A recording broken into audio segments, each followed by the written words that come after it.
La inmigración era claramente despreciada por la élite. La suciedad de la camisa que se forma acá, ese es el Saín. El gran espectáculo era volver a ver el Teatro Nacional Cervantes, lleno hasta el paraíso, ¿no? Es volver a recordarnos. Y el color de Buenos Aires metido en el corazón. Y esto es como que nos lleva con el pie en la tierra, ¿no? El que se atreve a decir que no hay arte en un sainete, no sabe dónde se mete ni por dónde ha de salir.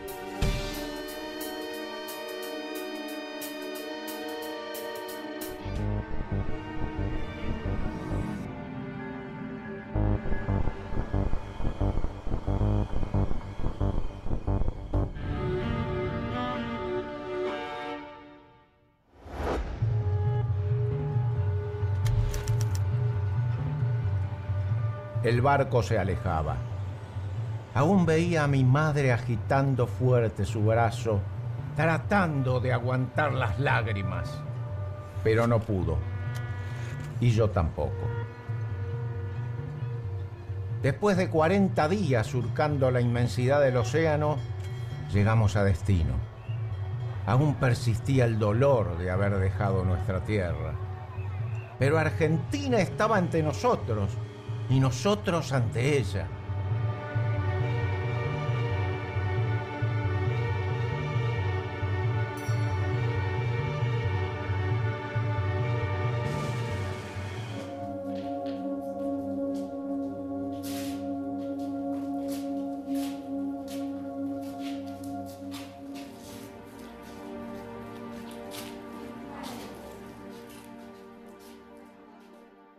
Bueno, la llegada de los inmigrantes tiene que ver con dos motivos. Por un lado, un motivo expulsivo, que es la situación europea de fin del siglo XIX, ya a partir de la década del 70, que era muy complicada, de mucha hambruna, mucha desocupación.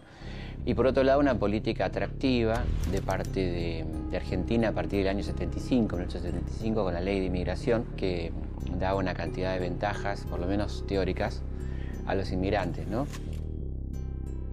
Llegaron a lo que se llamaba el Hotel de Inmigrantes, que fue, en realidad eran depósitos de personas. Lo de hotel es una cosa que le queda extremadamente grande, ¿no?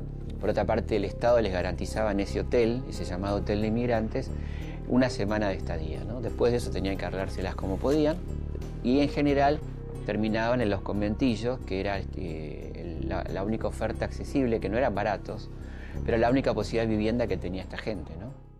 La palabra conventillo viene de convento, ¿no? Es decir, compartir un lugar geográfico donde hay muchas piezas, con un patio central que los nucleaba y los cobijaba a todos, en donde todos se reunían.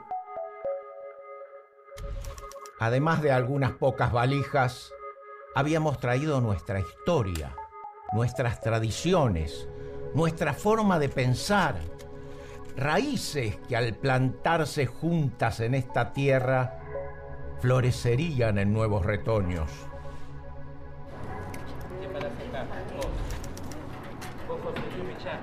Ah, la calle es contraria a la habitación mía, entonces. Claro. Okay. Las que eran detrás de esto. Y la calle por adelante, pero... La suciedad de la camisa que se forma acá, ese es el Saín. De ahí vino el diminutivo que es sainete. Las dos grandes hipótesis serían, hay un sainete que proviene de los orígenes de la historia del teatro argentino, incluso antes de la aparición, digamos, formal de lo que llamamos la Argentina, y la otra teoría que sugeriría que se trata de una traspolación del género chico español al Río de la Plata aproximadamente hacia 1890. Más tarde, con la ola inmigratoria, ya a fines del siglo XIX y principios del siglo XX, se le agregó el idioma y las costumbres de los inmigrantes que vinieron a poblar estas tierras. La gente vivía muy mal y por eso el patio era una necesidad, ¿no? El patio que era lugar de intercambio. El patio era el lugar de las grescas, el patio era el lugar de las fiestas, el patio era el lugar donde la gente se mezclaba y permitía el género jocoso, por decir así.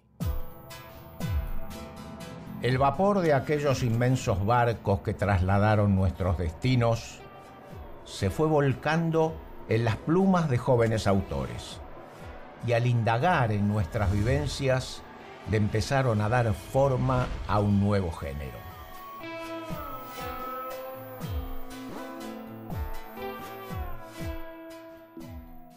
Esa época de oro que se vivió tuvo una enorme cantidad de autores, uno más increíble que el otro, entre los cuales se pueden destacar algunos. Digamos, podríamos hacer una lista larguísima porque son muchísimos, pero a mí me gustaría destacar muy especialmente a los primeros autores, que son Ezequiel Soria, Nemesio Trejo, Carlos Mauricio Pacheco, uruguayo de origen, pero que hace prácticamente toda su carrera en Buenos Aires, el gran Alberto Bacareza, y Roberto Cayol, no sé, enorme cantidad. Que no solamente son las obras interesantes de última generación, sino que tenemos un patrimonio teatral realmente de los más ricos de América Latina, ¿no? Y que son tan representativos de nuestras ideas, de nuestros pensamientos, de lo que nos pasó. Tras la puerta de mi habitación, el mundo en forma de patio. A veces no se entendía nada, a veces un poco más. Alguno tomaba una palabra prestada y a mí se me pegaba la palabra de otro. Eso sí, si se llegaba a armar una discusión, no había traduttore que valga. Yo no me quejo de nadie. Io non me quejo de nadie, io non me quejo de nadie. ¿De quién podría quejarse usted, malandrino de 8 cilindros? Si en esta vida no ha hecho otra cosa que vivir en de arriba. Yo viviriola, don Miguel, que hago copla para la gente. Ma se usted tuviera che lavorare viagando in un collettivo de Plaza Constituzione a Chacarita e viceversa, no te quedarían ganas de tirar coplas al aire, sino de tirar no a los suelos. Mirariola. No podemos tener un sainete que no se construya desde la lengua, ¿no? Desde este idioma tan singular que hoy nosotros en gran parte reivindicamos como lunfardo, ¿no? Y cuando yo era chica, una vez me llevó a pasear junto con unas amigas a Parque Lezama. Y al llegar papá dice, Cuidanoski, no pisar del Pastoriza. Y yo le digo, papá, y las chicas, ¿en qué idioma habla tu papá? Y yo me avergonzaba, le digo, papá habla bien. Y la cuestión que a los pocos minutos las chicas entraron en el juego de papá y nos pasamos casi toda una tarde hablando con apellidos. Los autores imponían una modalidad de lenguaje inclusive que el pueblo adoptaba en ese momento. Con lo cual, claro, ¿cómo no iba a tener resistencias en lo acostumbrado? Lo maravilloso es que al mismo tiempo esto forma parte de las raíces de las cuales se nutre nuestro... Insisto, la paradoja. Siempre somos una paradoja. Convivir con esa paradoja es terrible y maravilloso, ¿no? El italiano con intención de hablar el castellano. Ahí viene el cocoliche, lo gracioso que sale como un lunfardo, ¿no? Y por otro lado, hay muchas palabras que vienen tanto del italiano como del español, que se van como mimetizando y que van a transformar también parte de las palabras del lunfardo, ¿no? Como la palabra, por ejemplo, espamento, que en realidad es aspaviento. En uno de sus sainetes, La comparsa se despide, un personaje, Serpentina, que era un personaje femenino, era la rea del barrio. Serpentina era la rea del barrio. Entonces, charlando con un gringo, con un yanqui, que fumando la pipa le dice, ¿qué es eso de la sainete? Ah, ¿usted quiere saber lo que es el sainete? Poca cosa.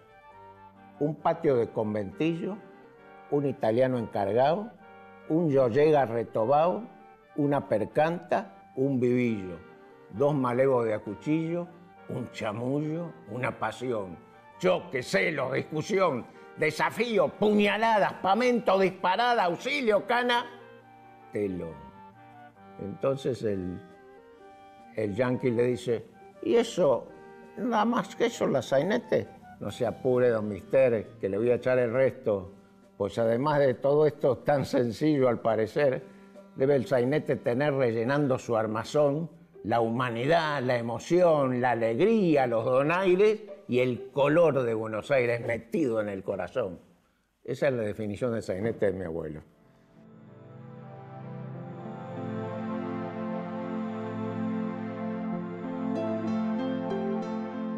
Y entre aquellos artesanos de la palabra, hubo uno que se dejó atrapar por el espíritu impregnado en las calles de su Villa Crespo, para llevar al papel uno de los hitos más grandes del teatro argentino.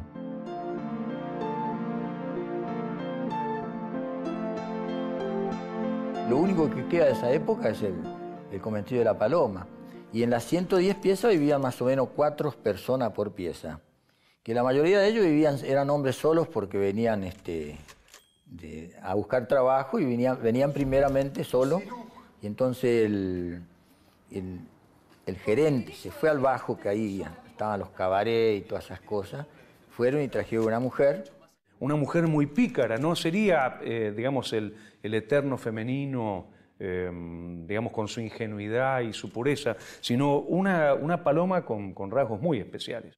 Esa versión del Conventillo de la Paloma, estrenada en el 29, es la primera obra argentina que realiza 1000 representaciones consecutivas en la misma sala, el Nacional, con el mismo elenco. Nuestra historia, nuestro legado estaba allí. Y a pesar de relatar las duras circunstancias de adaptarnos a esta nueva tierra, el humor y la alegría imperaban en el escenario. Sin embargo, empezaron a crecer las críticas y las voces que menospreciaban este género. Ser popular era un pecado.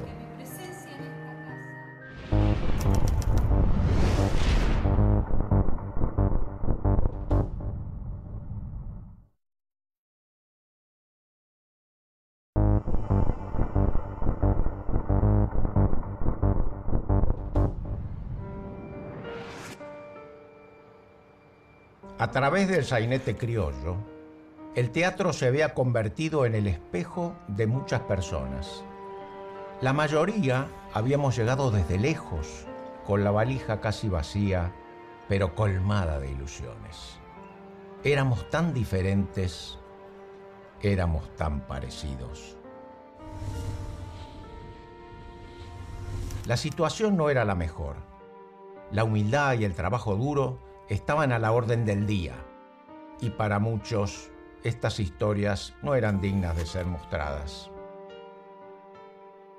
Era muy popular porque reflejaba lo popular, reflejaba la vida de, digamos, de los arrabales. En ese entonces hacían un teatro accesible al público. La razón del menosprecio hacia el sainete creo que tiene que ver con una tradición argentina de menosprecio hacia lo popular. La inmigración era claramente despreciada por la élite, pero además el género chico, como se decía, o el sainete molestaba por el contenido, no solo por los protagonistas. El sainete hablaba de realidades sociales muy duras, aquel desengaño inicial, ¿no? De venir a creer, de llegar al país de la libertad y de la riqueza fácil, encontrarse con represión, con que no hay propiedades para nadie, que no hay trabajo, y cómo eso lo va endureciendo al hombre, ¿no? Al hombre y a la mujer que sea.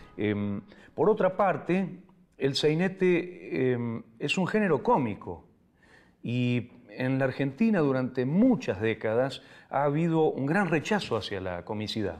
siempre se piensa que la cultura alta es la cultura seria, no la cultura cómica. El Conventillo de la Paloma tuvo unas críticas ahí, yo las leí prácticamente a todas.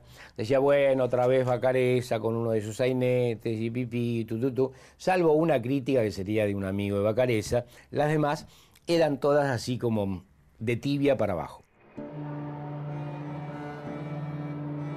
Creo que de ninguna manera es un género menor.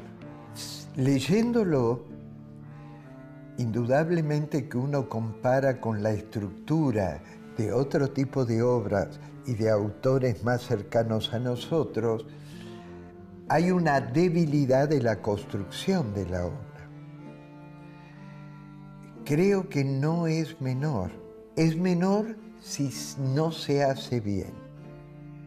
No es automático que todo lo que desprecia la elite deba ser bueno, pero en general uno podría decir que las cosas que la elite desprecia deben ser revisadas por aquellos que no pertenecemos a la elite, porque algo bueno debe haber ahí si la elite lo desprecia, ¿no? El que se atreve a decir que no hay arte en un sainete no sabe dónde se mete ni por dónde ha de salir. Creo que esta cuarteta de Vacarezza lo dice todo.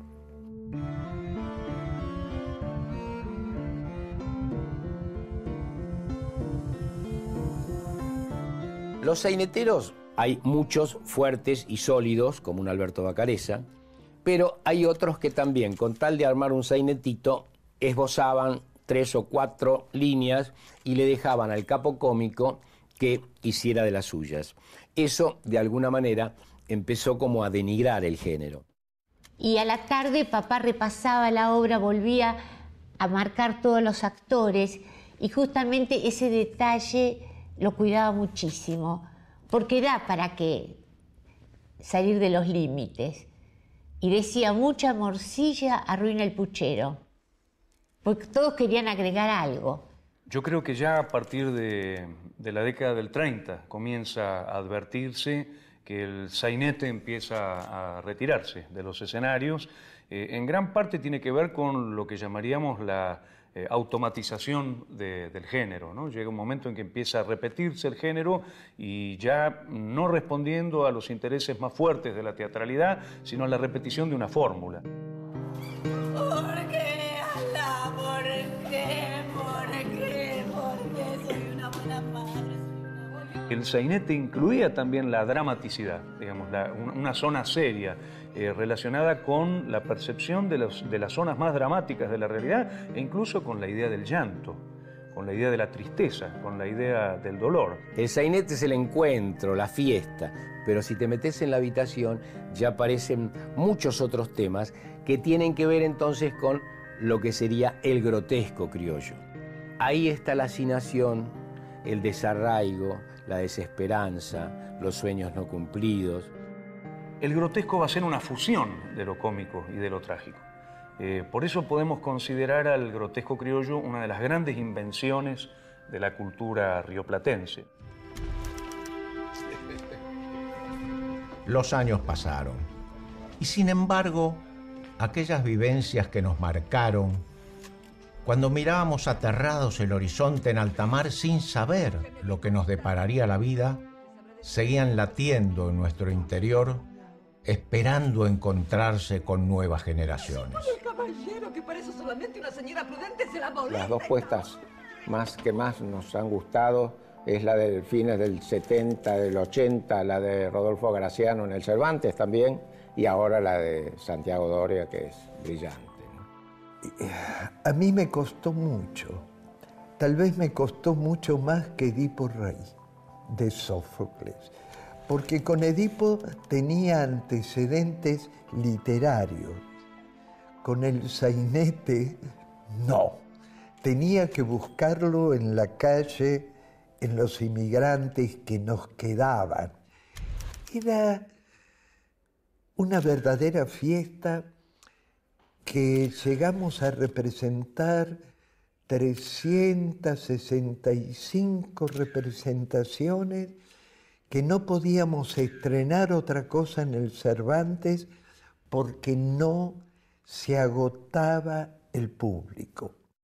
Esto me emociona porque Le regalé un libro de papá a Doria y le puse cómo pudo haber captado tan bien la sensibilidad de papá. Dijimos, bueno, si vamos a hacer un festejo del Bicentenario con un ícono, un título ícono del teatro argentino como El Conventillo, busquemos una cantidad de actores importantes que engalanen ese título, hagámosle una escenografía importante, ya que tenemos el escenario del Cervantes, y a la medida que empezamos a ensayar, yo me empecé a dar cuenta que eso iba a ser muy importante. ¿Quién lo hubiera imaginado? Las aventuras y desventuras de un grupo de inmigrantes y criollos convertida en un clásico a prueba de todo. Quizás ni el mismísimo Vacarezza hubiera imaginado que su obra conservaría esa magia que la hizo única en su tiempo y que hoy sigue conquistando a tantos jóvenes. Lo que pasó en el Cervantes con El Conventillo de la Paloma fue realmente una fiesta. Para mí fue una gran alegría verlo varias veces y cada vez que fui lleno completo. O sea, el gran espectáculo era volver a ver el Teatro Nacional Cervantes, 860 butacas, lleno hasta el paraíso, ¿no? Traté de armar un elenco que, año más, año menos, tuviera algún tipo de experiencia de lo sainetero. Yo en un momento dado les dije, hagámoslo bien, porque somos como un último eslabón entre los saineteros que ya no están y la juventud que viene, para pasarles la posta a la juventud y decirle, bueno, este es un género nuestro, este es el sainete, más o menos así es como se hace. Yo creo que hay unas generaciones o dos generaciones que no lo conocen, que se asombran y se maravillan cuando ven eso, ¿no? Que eso tiene que ver con nuestra historia, que es parte fundamental de nuestra historia. Y bueno, es muy importante que se difundan estas obras, ¿no? Yo creo que deberíamos difundir esas obras por los medios públicos, ¿no? Sería muy bueno que pensemos cuánta gente no accede al teatro. La sensación es que hoy encontramos en este regreso al pasado una especie de balsa que nos permite protegernos del naufragio, ¿no? El pasado vuelve, en el caso de Vacarezza, con la voz de los abuelos. Yo estoy imitando a mi abuelo o a mi ancestro desde lo entrañable, desde lo amoroso. Esa vinculación que ha roto la posmodernidad, ¿no? No se habla con los abuelos porque es aburrido, digamos. Bueno, si uno lo retoma, se da cuenta que no tiene nada de eso, ¿no? Que hay que volver a hablar con los abuelos, que hay mucho para que los chicos se interesan cuando realmente empiezan a contarles cosas, cuando los ven protagonistas de la historia, ¿no? Como fueron. Si alguna vez nos cuesta recordar quiénes somos, indudablemente parte de la respuesta esté en esas obras que nos han expresado y nos siguen expresando. El sainete es parte de nuestro ser. Bueno, yo hace más de 20 años que estoy en el conventillo, ahora 22, 23 años.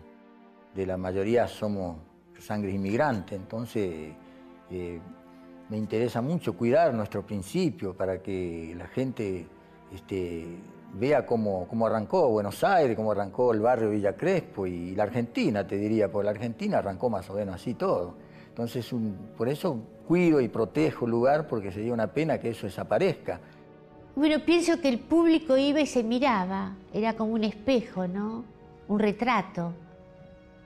Se reconocía, porque estamos un poco desorientados, no en la Argentina, en el mundo. Y esto es como que nos lleva con el pie en la tierra, ¿no? La gente aplaude también, ¿no? La sensación era la de ver al público intelectual, psicoanalizado, absolutamente actualizado y un poquito snob que tiene Buenos Aires, transformado en un niño, ¿no? Transformado en una especie de niño ingenuo al que procedimientos tan sencillos y una historia tan sencilla lo conmovían profundamente.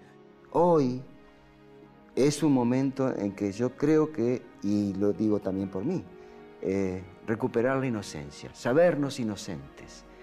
este descubrimiento de quiénes somos en esencia es nuevo. Si bien es más viejo que lo viejo, que lo antiguo, es volver a recordarnos